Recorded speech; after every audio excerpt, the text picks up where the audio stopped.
एक बार की बात है, अमीरपुर नाम का एक छोटा सा गांव हुआ करता था। उस गांव के नाम के मुताबिक वहां के लोग बड़े ही धनवान थे और उनका व्यापार बाहरी देशों तक फैला हुआ था। उस गांव में एक राजू नामक चाय वाला रहता था, जो दिन में तो चाय बेचता और रात में खेती का काम करता था। उसी गांव में एक मगन नाम का जूस वाला रहता था। गांव में राजू की चाय प्रसिद्ध थी, वैसे ही मगन का आम का रस। राजू थोड़ा मेहनती और ईमानदार था, जबकि मगन एकदम लालची स्वभाव का था। एक दिन कड़ाके की ठंड में राजू अपने खेत में काम कर रहा था, तब अचानक खुदाई करते वक्त उसे एक केतली मिली। वह केतली पाकर बहुत खुश हो गया।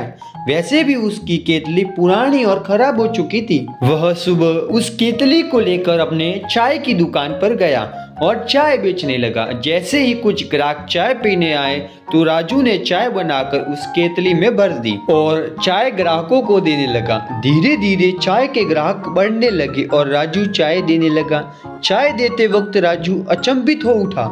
वह सोचने लगा कि मैंने तो चाय थोड़ी सी ही बनाई थी, लेकिन केतली से चाय खत्म होने का नाम ही नहीं ले रही है।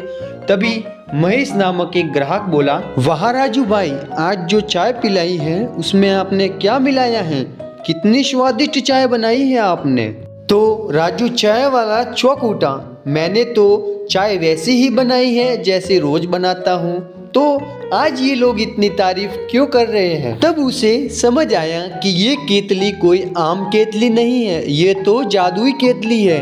ये बात गांव में ही नहीं, पड़ोसी गांव तक भी पहुंच गई कि अमीरपुर में जादुई चाय वाला है। लोग राजू की चाय पीने दूर दूर से आने लगे। धीरे धीरे जादुई केतली के कारण राजू की आमदनी भी बढ़ने लगी और ग्राहक भी बढ़ने लगे। यहाँ तक कि चाय की वजह से मगन का जूस का धंधा भी ठप होने लगा। ईर्ष्या के चलते मगन ने उस जादुई केतली को चुराने का निश्चय किया। एक रात जब राजू खेत में सो रहा था, तब मगन ने चुपके से उसके घर जाकर उसकी जादुई केतली को चुरा लिया। उसकी जगह उसने नकली केतली रख दी।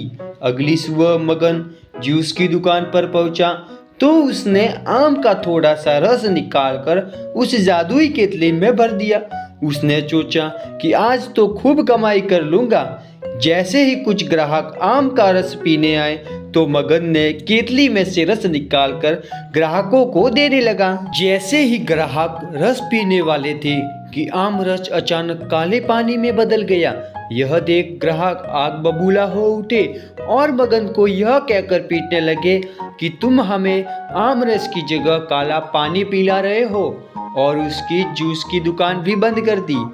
वह इस सोच में पड़ गया कि केतली में से आम रस की जगह काला पानी कहाँ से आ गया, और उसने जाकर राजू की केतली लौटा दी और उससे क्षमा मांगने लगा और राजू अपनी केतली पाकर खुश हो गया। दोस्तों, इस कहानी से हमें क्या शिक्षा मिली कि लालच बुरी बला है। लालच में आकर कभी भी चोरी नहीं करनी चाहिए।